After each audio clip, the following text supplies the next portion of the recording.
Hi everybody, happy Thursday. 5 weeks ago I posted the vlog about coping skills and I've mentioned self-harming. If you missed this vlog, I will place the link below this video. I had a few comments about self-harming at school, how difficult it is and how to react when witnessing this behavior.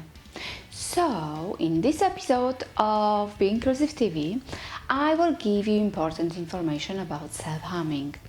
Also, you will be able to hear from my psychologist friend Anna Pfaff where to seek the help and advice on self-harming. And if you're from Great Manchester, you may be able to see Anna in person. I will place all the links to Anna's practice in the description below the video. My name is Bea and this vlog is dedicated to advocate truly inclusive school provision through well-researched, safe and recommended approaches.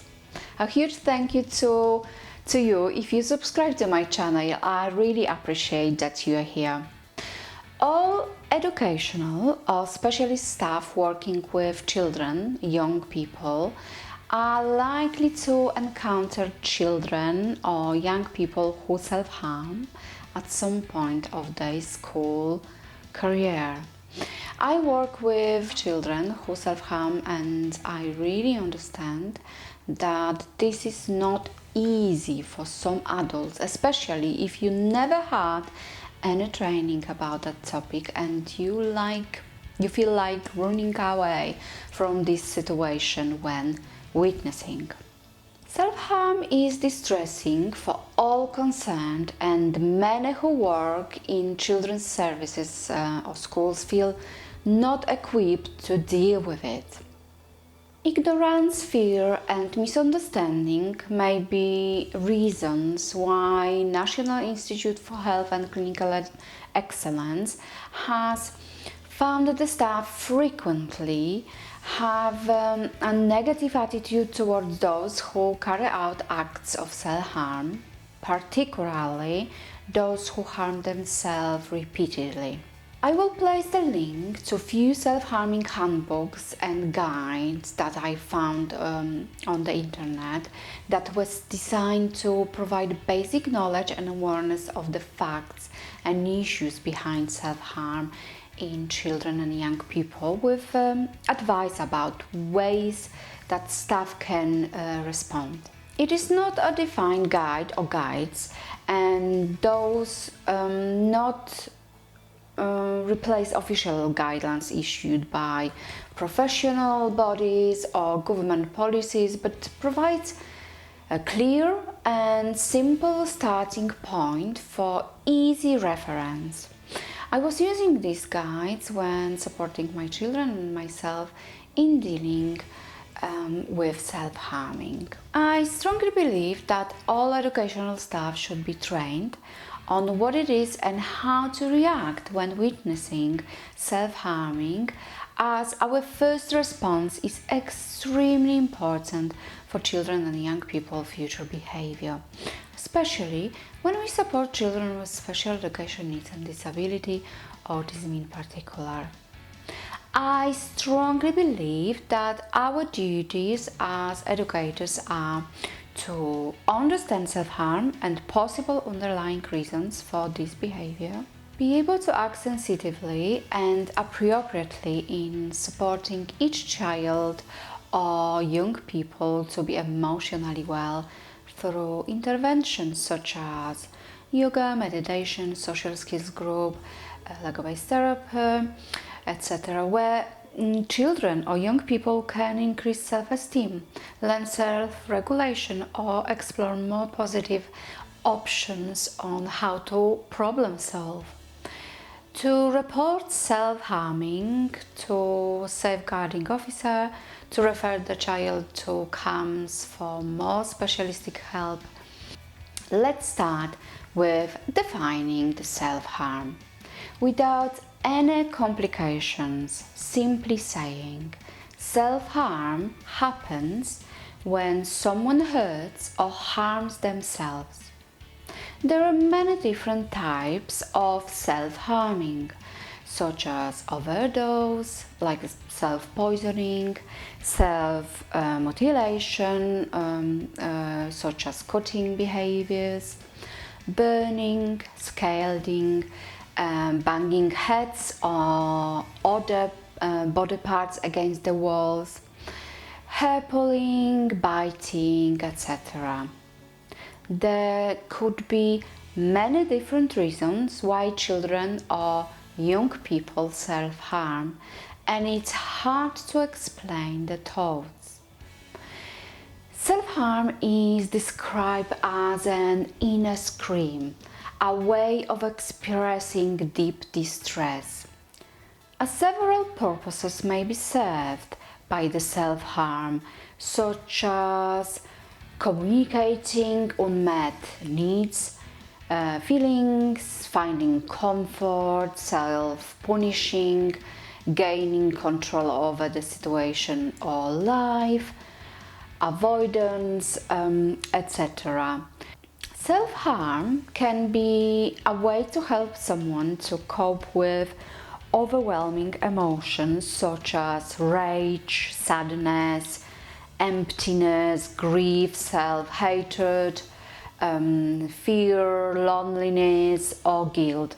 There is never one reason, event, or experience that may cause self-harm, but the research shows that the most intricately linked to self-harm in young people are mental health problems, family issues, disrupted upbringing, being abused, etc.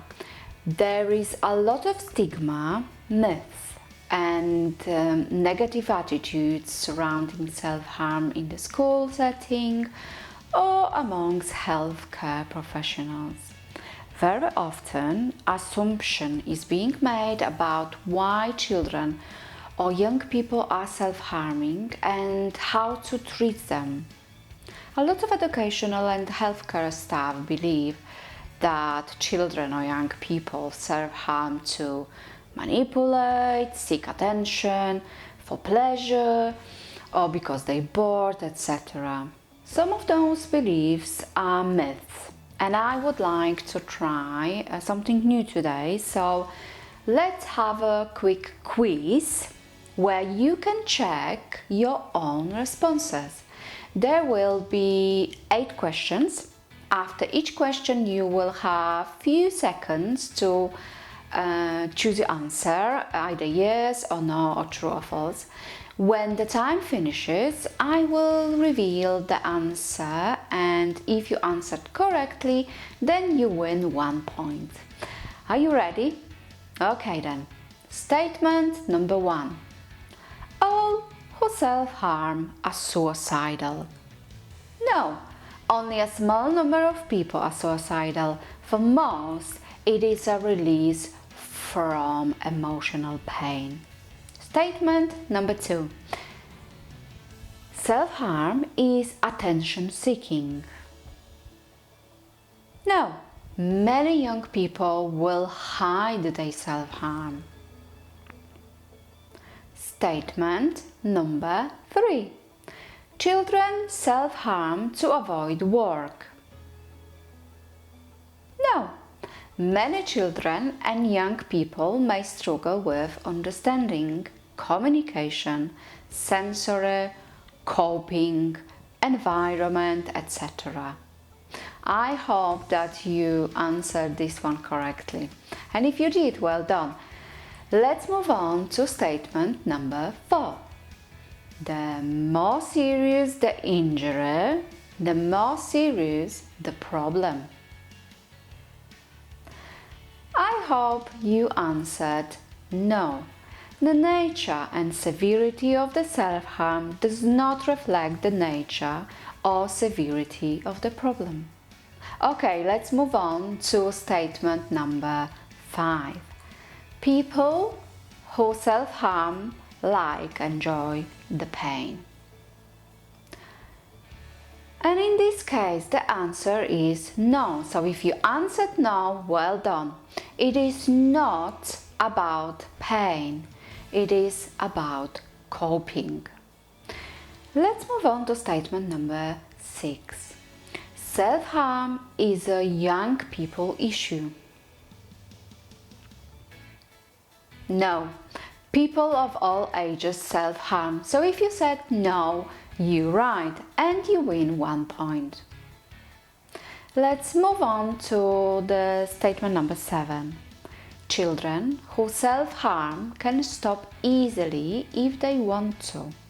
If you answered no, well done, you win 1 point. And remember that self-harm is a way of coping and it is really difficult to stop unless a better way of coping can be adopted. And the last statement, statement number 8, self-harm is the problem. If we stop this, then the person will be fine. The answer to our last statement was no. Self-harm is not really the problem and may be seen as a solution to problems that will not go away. So well done to you if you won 8 points. There is not always easy to spot the sign of self-harm, as children can feel shame, fear, embarrassment at the action and may hide scars, wounds, bruises or cuts. People recognize that their self-harming will be viewed negatively by others, so they become secretive in order not to be exposed to criticism or stigma. If you suspect a child or young person has self-harm, remember to approach them in a non-threatening and non-emotional way. You must stay neutral. Also, prepare yourself to receive evasive responses to your questions. Young people may offer stories which seem implausible or only partially explain physical indicators. For example, they would say, "Can't remember, I fell off my bike, I was playing with my cat, or let's say I was messing with my mates." To help you to identify or recognize the signs, there are things to look out, such as unexplained burns, cuts, scars, markings on the skin, arms, hands and forearms opposite to the domain hand are common areas for injury, inappropriate dress for the season, constant use of wristbands or scarves, unwilling to participate in PE or swimming or other activities that required less clothes, frequently wearing bandages, etc. Remember that if you spot any of the self-harm signs, a child or young person may be at risk of harm or being harmed by others, and you should always follow your safeguarding policies and you should inform or seek advice from the safeguarding officer in your setting. So let's talk about the reactions when witnessing or suspecting self-harm. If you discover that the child or young person that you support self-harm, you may experience a number of unfamiliar reactions, especially if you find them in the act of self-harming or with the fresh wounds. Researchers in education setting found that adults responded in a number of ways to young people's self-harm, such as sorrow, alarm, panic, shock. So you might be scared, distressed, upset, frustrated, repulsed, etc. Remember, your reaction to self-harming when disclosed for the first time can potentially have a profound influence on whether they go and seek help from support services. Self-harm can become a preferred way of coping, which then makes it difficult for the children and young people to believe that anything else will help, but there are other ways of coping, and we should teach different coping skills. Try and practice them with children, and we should teach them problem solving.